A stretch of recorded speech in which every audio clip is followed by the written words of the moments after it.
What's up guys, Houndish here, and today we're jumping in with the weekly reset for Destiny 2 on the 12th of December, and of course today we get a new game update, so we'll cover the changes we know about there, but additionally we have the launch of the Dawning event for 2023, and so the winter event kicks off. We'll cover a little bit of that stuff, including some of the Eververse items for the week, and then as always, we'll jump in and check out the main rewards and vendor inventories, new quest steps for the season and unlocks for week 3, all of the store cosmetics, but additionally we'll cover vendors like Banshee and Ada 1, as well as key rewards for the week. So plenty to talk about in the video today guys, and as always I hope this one is useful. If it is, then be sure to get subscribed for more D2 content. And without further delay, let's get into it.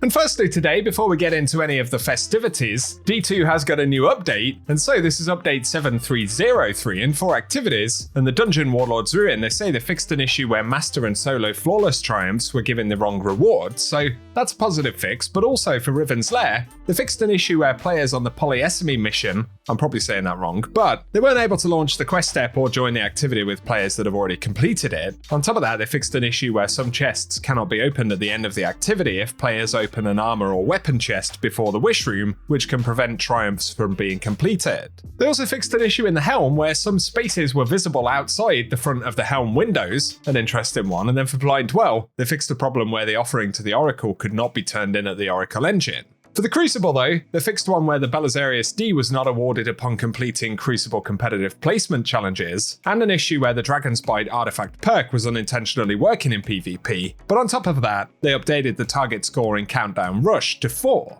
Then we get into gameplay and investment, and for armor, they say equipping multiple copies of the armor mods Heavy-Handed, Firepower, and Reaper now decreases their orb creation cooldown, so 1 copy will be 10 seconds, 2 copies is 5 seconds, and 3 copies is 1 second, so that's a really positive change. They also fixed an issue where the Dragon's Bite artifact perk was triggering off the player's shield breaks in the Crucible, and another which caused the Wish into Being artifact perk to trigger when the player's super energy was full, and they fixed an issue that caused the perk to also be triggered by unpowered melee attacks and destroying stasis crystals. But they finally fixed an issue where the Calamity Rig vest cost legendary shards instead of glimmer. And then for legacy gear focusing, they reduced the cost of legacy decoding at ritual vendors, and Crucible Gambit and Vanguard Ops gear now cost 3 ritual engrams each, and Nightfall weapons that have not previously been acquired will cost 5 Vanguard engrams, with weapons that have previously been acquired costing 3. So another good change there, but also for Fireteam Finder, they fixed an issue where browsing through Fireteam Finder listings can cause the game to crash, and checkpoints are not respected for activities once summoned via Fireteam Finder. So keep that in mind, but finally in general, they fixed an issue where the City or Wish Built Week 1 challenge is not giving proper progression, so a bunch of good fixes there this week, and let us know any thoughts you have on them down below.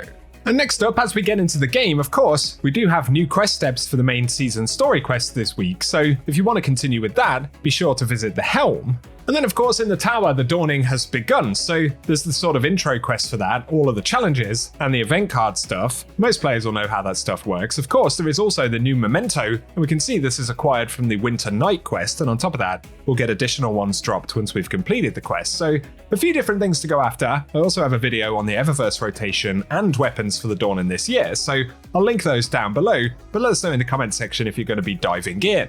That also, of course, takes us to the Eververse store for the week. Right there, I believe we've got a silver ghost shell for the Dawning that will come up for Bright Dust. You can check out the Bright Dust video to find out more. There's also the upgraded event card, of course, but focusing on Bright Dust items in the store this week, initially, there is the Giving exotic emote, which is available for 3,250 Bright Dust right here on the front page. On top of that, we've got the Confectionery Shell exotic ghost available this week on the front page as well, and that one's 2,850. And then for 450 Bright Dust, there is the Shower of Gifts transmat effect, so we'll get a quick preview of that one. But for the featured shaders, there is Dawning Mirth. I think that might be a new one this year. Once again, these are 300 Bright Dust, all of the shaders in the Eververse store. On top of that though, there is the Aniline Shock shader available on the front page as well. And then we get the main Bright Dust section right here. Initially, there is the Snowboard Tricks exotic emote available on the second page. This is 3,250 Bright Dust as well this week. On top of that though, there is the Excited Elf rare emote available this week as well, which is 400 Bright Dust. And then we've got the Little Helper Shell, which is 2,850 Bright Dust right there. Of course, plenty of Dawning items. On top of that, there is the Sleepless Flight exotic ship available right here, and this one is 2,000 Bright Dust. And then we get the Polar Prancer for 2,500 Bright Dust this week. We'll take a quick look at the trail on that one. as well. On top of that though, there is the Merrymaker ornament for the Monte Carlo, which is available for 1250 bright dust, very Dawning themed Monte Carlo ornament right there, so let us know if you plan to pick any of these up. On top of that though, there is the Snowfolk projection available for 1500 bright dust this week. But for the second page of shaders here, we've got the Dawning Warmth available, which is quite a nice one, fairly low key. On top of that, there's Aniline Shock, which is also available on the front page. And then there is Dawning Tranquility available. Once again, these will all be 300 bright dust. And finally, there is also the Shark Bite shader available in the store this week. But then we get the Shower of Gifts once again. On top of that, there is the Sweet Entrance Transmat effect, which is 450 bright dust. Take another quick preview of that one as we kind of missed it. And then finally, we've got the Piled High Transmat effect available in the store this week. So there we go, that is week 1 of the Dawning items in the Eververse store. Let us know if you plan to pick anything up in the comment section.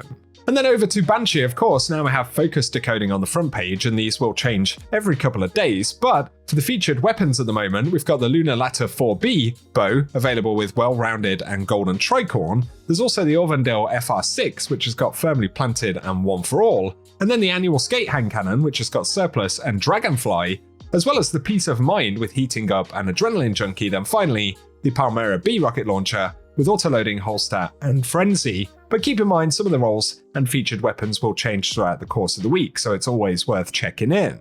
Very finally, down here at Shader 1 though, we've got the Terra Concord set available this week, so if you're looking to collect some of the older armor in the game, of course you can check in for stat rolls and things like that. But for featured shaders, we've got the Vitrified Chronology, which is quite a nice blue shader, or quite purple with this armor right there. These are all 10,000 glimmer though.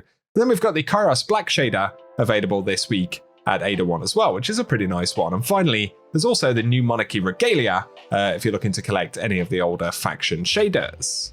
Finally though, to round up some of the other rewards for the week, firstly, for the Nightfall weapon, we can't be certain exactly which one will be featured, but the Nightfall itself this week is the Hypernet Current Strike. It's been a while since we've had that as a Nightfall, so that'll be an interesting one to jump into. But otherwise, onto the exotic mission rotator. This time around, we have Vox Obscura, and of course there we can acquire the Dead Messenger, which is now craftable, as well as a bunch of older season weapons. But additionally for raids and dungeons, this week we've got the Deepstone Crypt featured, and so if you're still looking to pick up the Eyes of Tomorrow exotic rocket launcher, then Deepstone Crypt will be a good one to farm. But additionally, we have the Pit of Heresy dungeon featured this week as well. So let us know if you plan to dive into any of those. And finally, we've got the featured Lost Sectors for the week. So for today, December 12th, we've got Perdition on Europa, and that's dropping exotic legs. For December 13th though, we'll see Bunker E15 on Europa dropping exotic gauntlets, and then on the 14th we'll get Concealed Void dropping exotic chest pieces, and that's followed by the Thrillerdrome on Neomuna dropping exotic helmets on the 15th. Then on December 16th we'll see the Gilded Precept dropping exotic legs. December 17th will be Scavenger's Den on the European Dead Zone dropping exotic gauntlets, and finally for the 18th we'll see Skydock on the EDZ, and that's dropping exotic chest pieces. And so those are the featured Lost Sectors for the week, and for the video today guys, I think that just about rounds up everything we've got to talk about. So as always, I hope this one has been useful, and if it has, a rating below very much helps us out on the channel. Also be sure to get subscribed so I can keep you posted with more Destiny content. But otherwise, I appreciate you tuning in today. Have fun with the Dawning festivities in game, and otherwise I will catch you guys very soon.